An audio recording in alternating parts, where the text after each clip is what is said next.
Welcome back for part 2.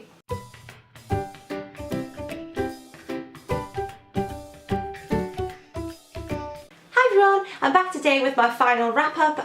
If you saw part 1, you will have seen that I said I'd read a lot of books this month, and so I'd split it into 2 different wrap ups.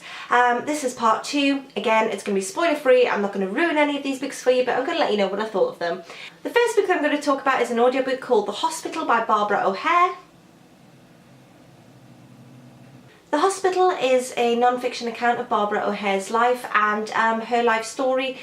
It is quite a harrowing tale of a girl who was born into a family who just weren't the best family. Her mother had abandoned her, her father didn't want her, and she got passed around and passed around and passed around to different people who all basically didn't look after her, and she ended up in a hospital for mental health. And unfortunately it was a notorious hospital where the patients were being experimented on with drugs, and whilst they were drugged they were being sexually abused, and it is Barbara's story. I will say it is quite triggering. I'm normally quite a hardy person. I read a lot of crime books, I read a lot of thrillers, I read a lot of horrors, I watch a lot of true crime documentaries on TV, and for some reason this one got under my skin and gave me a couple of nightmares. I will say I gave it 4 out of 5 stars because I thought it was a very interesting read. I thought Barbara was a very brave person to be able to move on from this and to be able to tell a story, and for that reason I really recommend The Hospital to you. The next book that I've got to discuss is Emma in the Night by Wendy Walker. I read Wendy Walker's All Is Not Forgotten a little while back and I really enjoyed it. I thought the writing style was brilliant, and so I was really eager to get into Emma in the Night. The basic story is 2 sisters go missing, and a few years later one of the sisters comes back, and she has this tale to tell about what happened to her and her sister Emma, and where they've been for the past 3 years, where Emma is currently now, and what has gone on in their life. And it is a fantastical tale. It's an unreliable narrator story where we don't know whether we believe her or whether we don't. We can't decide whether her tale is true or whether she's fabricating parts of it. And as the tale unwinds, bit by bit things start seeping in, and you're unravelling sort of a tale of horror. Historically I haven't really been a fan of unreliable narrator novels. I don't know why, there's just something about it that I like to know I'm definitely 100% getting the truth as I'm reading a book. But there's something about this book that made me really enjoy it, and again it was another 4 out of 5 star read. The next book that I've got is this one, Love and Hate in Nazi Germany by Ryan Armstrong. I keep calling it Love and Hate in Nazi Germany because that's what it's called inside, and that's what it was pitched to me when it was offered to me for release, but on the front cover it just says Love and Hate. And online it says Love and Hate in Nazi Germany as well, even though the spine says Love and Hate and the front says Love and Hate.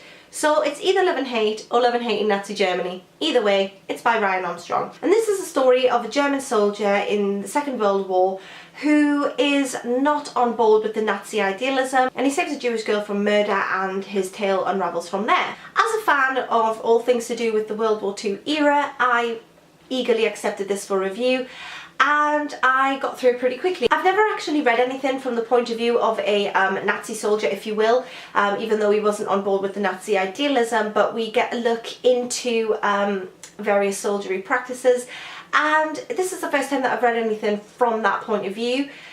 I will say that this book was extremely brutal. It was a lot more brutal than I was prepared for. I'm not a great fan of brutality and copious amounts of violence. Violence against animals particularly I find quite upsetting. Animals are children, and there was some violence towards animals within this book which I found difficult to stomach. But it was only a small part of the book, and it did sort of serve to develop a character.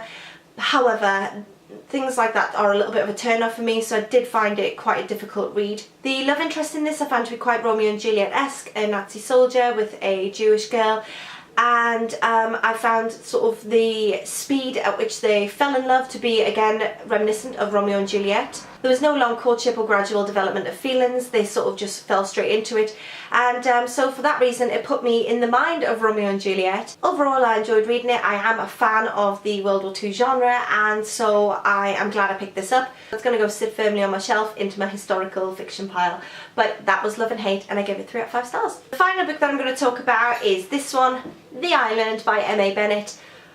I mentioned this in my haul. When I hauled this book, I'd already read it. As soon as it popped through the door, I started it and I finished it the next day. I absolutely love M.A. Bennett's style of writing. I read Stags and just couldn't get enough of it. It was amazing, and it was one of the only books that I read when I was pregnant and vomiting copiously, and it was one of the only books that I actually managed to finish. I did try and pick up a fair few books when I was pregnant, but the only book that I found engaging enough to stick with and finish whilst I was feeling so rubbish was Stags by M.A. Bennett. And so when I saw that there was a new M.A. Bennett, I was offered it for review and I couldn't say yes fast enough. So excited, and it didn't let me down. This is a sort of a modern Lord of the Flies situation. We have an American boy going to a very prestigious English school, and as is prevalent in a lot of sort of English society, you do have sort of a class system, but this class system is, but this hierarchy is based solely on your athletic ability. And so if it was me in this school, I would be firmly at the bottom. I have zero athletic ability. I have no coordination. It's lucky I managed to wander around the house day in, day out without breaking a leg. So at school, I was appalling at sports. So I was rooting for this character, Lincoln. I understood exactly where he was coming from. I know what it's like to be rubbish at sports and picked last. Poor Link. And so he isn't getting on very well. He is bottom of the hierarchy because he is pretty abysmal at sports.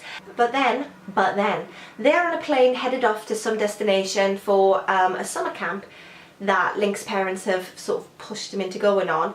And the plane crashes and everybody ends up on a desert island with no signal, mobile phones aren't working, and no way to contact the outside world. They are on an island, and what occurs is surprising. I wholeheartedly recommend this to you. 5 out of 5 stars. I am firmly an M.A. Bennett fan now, and I also really like the cover of this. So if you're a fan of that sort of setting, if you like Lost for example, if you're too young to remember Lost, pretend that I haven't mentioned it. But if you're older like me and watched Lost, and enjoyed it, this, yes, go for it, go for it. And if you haven't watched it but you're interested in a desert island setting with a twist, please read this and let me know what you thought of it, because I loved it. Now I think I just said that that was the last book I read, but I am talking rubbish. That was not the last book I read. The last book that I read is this, Sweet Pea by C.J. Skews. I have read another book by this author and absolutely loved it, and so I couldn't wait to get into this.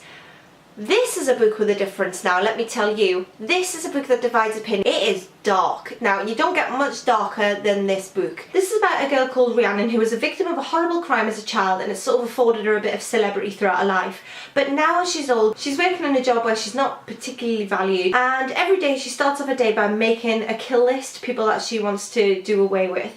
And then it gets progressively darker and darker and darker from there. I really enjoyed this. I know that it has been a bit too dark for some when I've read the reviews after I read it, but for me, I do enjoy a little bit of dark humour. I've mentioned before that I do find some dark humour a little bit amusing, and there were some laugh out loud moments in this, which were unusual laugh out loud moments. And for example, there's a very gruesome scene in this book that I actually laughed at. I just found that the author has a way with words that made situations that shouldn't be funny hilarious. I will say the character Rhiannon isn't particularly likeable. She's quite a negative person, she doesn't have a lot of nice things to say about anybody, and yet I was drawn into her character. I found some of the descriptions of people that she put out there to be harsh but also hilarious in a very dark way.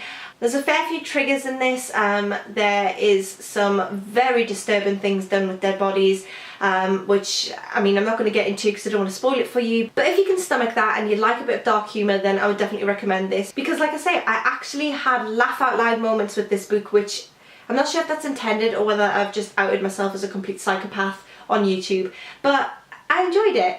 And I'm not sure why I enjoyed it, but I did. And I love the writing style from this author, and I have the follow-up of this book to read. So I'd love to know what any of you thought of this if you read it, or if it was just that little bit too dark, a little bit too close to the bone and a bit weird.